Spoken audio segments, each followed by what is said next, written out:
Il est 8h30 heure de Jérusalem, 7h30 heure de Paris. C'est l'heure de la revue de la presse et des médias israéliens de Studio Qualité relayé sur les ondes de Radio J. On peut dire ce matin que la presse israélienne est quelque peu en décalage, même si elle a réussi à mentionner en titre ou en petit titre, on va dire, l'attentat qui s'est produit la nuit dernière, donc près de San Diego en Californie. Eh bien, on peut dire que la presse israélienne consacre ses manchettes ce matin au retour à une sorte de vie normale, en particulier dans le domaine de la politique, la réalité politique, sécuritaire et diplomatique doit très vite reprendre le dessus, comme on peut le constater en consultant donc les grands titres et les manchettes des quotidiens israéliens et des sites d'information. Sur le plan politique, le Israël Hayom se fait l'écho en manchette de l'inquiétude de plus en plus profonde des responsables du Likoud qui craignent de voir Binyamin Netanyahou céder aux petits partenaires de la coalition gouvernementale les portefeuilles ministériels les plus importants. Le journal rappelle que sur une double page, en page 2 et 3,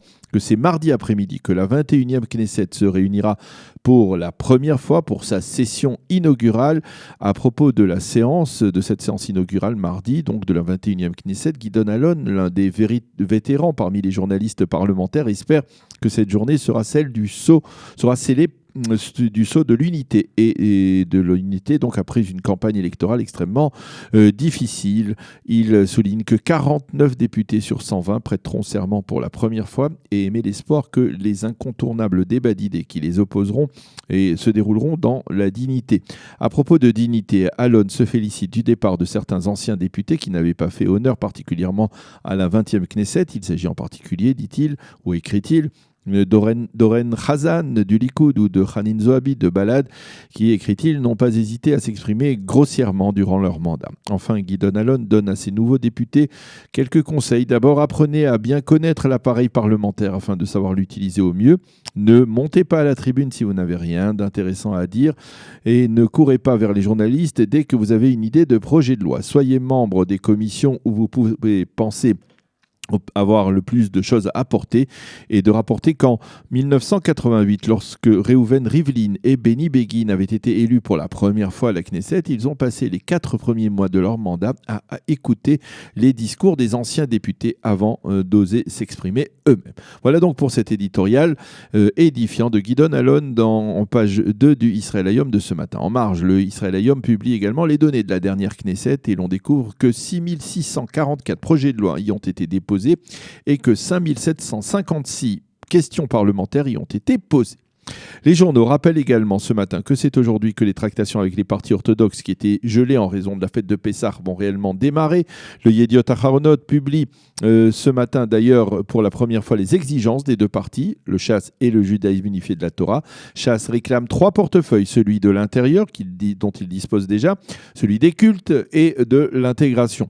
Le judaïsme unifié de la Torah lui réclame le portefeuille de la santé publique pour Yaakov Litzman, la présidence de la puissante commission des finances de la Knesset pour Moshe Gafni, qui ont tous deux donc déjà occupé ces fonctions dans la 20e Knesset, et en plus un autre portefeuille ministériel tel que les affaires sociales ou le logement.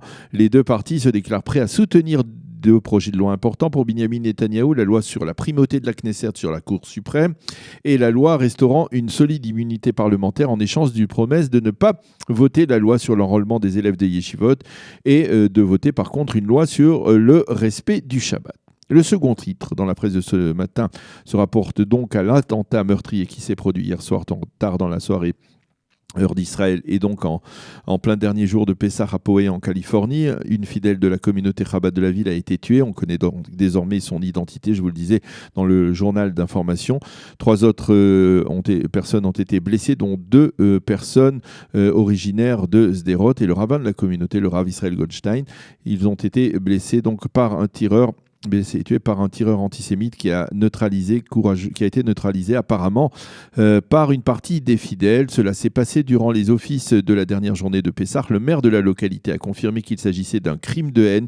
Les quotidiens ont eu juste le temps donc d'insérer cette information en une avant de boucler leur édition. Et bien sûr, ce matin, cette attaque fait les pages d'ouverture des sites d'information israéliens. Ainsi, le Maariv cite Shimon Abitbol, l'un des fidèles, qui raconte comment il a réussi à s'enfuir avec ses petits-enfants par une porte de la synagogue. Mais ce n'est pas la seule information qui nous vient des États-Unis et qui est liée à l'antisémitisme sur place. En effet, le Yediot Aharonot, le Israël Hayom et on peut dire même l'ensemble des sites d'information consacrent ce matin une partie de leur une à la caricature, on peut le dire choquante, publiée par le New York Times dans son édition internationale. Sur cette caricature, on voit un chien d'aveugle qui a la tête de Binyamin Netanyahou, affublé d'un collier avec un Magen David bleu, guidant son maître qui n'est autre que Donald Trump, qui porte lui des lunettes noires et une kippa noire. Le Yediot Aharonot parle en manchette de caricature antisémite publiée dans l'un des plus honorables journaux du monde, et indique qu'à la suite du tollé général qu'elle a provoqué, eh bien, la direction du New York Times a décidé de s'excuser pour sa publication. Nous avons commis une erreur d'appréciation, ont avoué les rédacteurs du journal. Mais le Yediot Aharonot lit cette caricature dans une sorte de relation de cause à effet avec l'attentat d'hier soir à Poway. Le Israël Hayom va plus loin et publie en première page 2 extraits d'éditoriaux consacrés à cette caricature. Eldad Beck, le correspondant du journal en Europe, affirme que ce n'est pas la première fois que le New York Times publie une caricature qui rappelle la propagande nazie. Le journal a un comportement, écrit-il, méprisable envers le judaïsme, en dépit du fait, et peut-être aussi parce que son propriétaire et certains de ses rédacteurs en chef sont juifs. Et à propos d'une excuse publique, Eldad Beck exige qu'elle figure à la une de la prochaine édition du New York Times et que le responsable de la publication de cette caricature soit limogé sur le champ. Quant à Amnon Lord, l'un des principaux éditorialistes du Israël Hayom, il explique lui aussi que le Times et le New York Times est peuplé de gens qui ont une relation, on peut le dire, glaciale envers Israël, mais aussi envers les Juifs américains. Cela fait 50 ans que la gauche américaine accueille avec plus de bienveillance l'antisémitisme que la droite nationaliste, et l'on ne peut que déplorer qu'un journal qui possède une telle tradition destructrice conserve son statut de meilleur journal au monde, écrit ce matin Don Amnon Lord dans le Israël Hayom.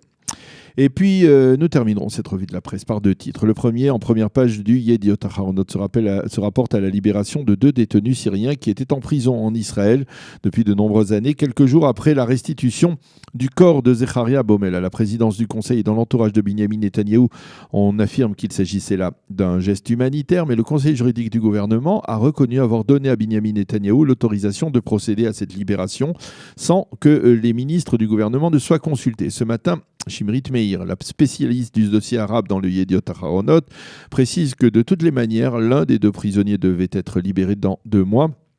L'un des 2 prisonniers était sécuritaire, l'autre était un détenu de droit commun, un trafiquant de drogue. Et puis, enfin, nous terminerons cette revue de la presse après la fête de Pessah par une autre fête, celle de la Mimouna, qui clôture dans la joie les fêtes de Pessah. Et ce matin, tous les quotidiens et les sites d'information se font l'écho de ces célébrations. On voit des photos du Premier ministre Binyamin Netanyahou et de son épouse Sarah, qui étaient hier soir les invités de Yaakov Edri, le maire d'Or Akiva, près de Césarée, qui est lui-même originaire d'origine marocaine et qui a célébré cette Mimouna avec les incontournables moufleta, mais également avec des dizaines de gâteaux sucrés de toutes les couleurs. Le Yediot Aharonot, lui, s'est invité au domicile de la famille Benzaken d'Ashdod, qui pour l'occasion a revêtu les cafetans dorés des Juifs du Maroc et qui nous propose de déguster avec les yeux au moins les moufletas préparés par la maîtresse de maison Terbecho et Chag Sameach, donc à ceux qui fêtent la Mimouna. C'est la fin de cette revue de la presse et des médias israéliens de ce dimanche matin.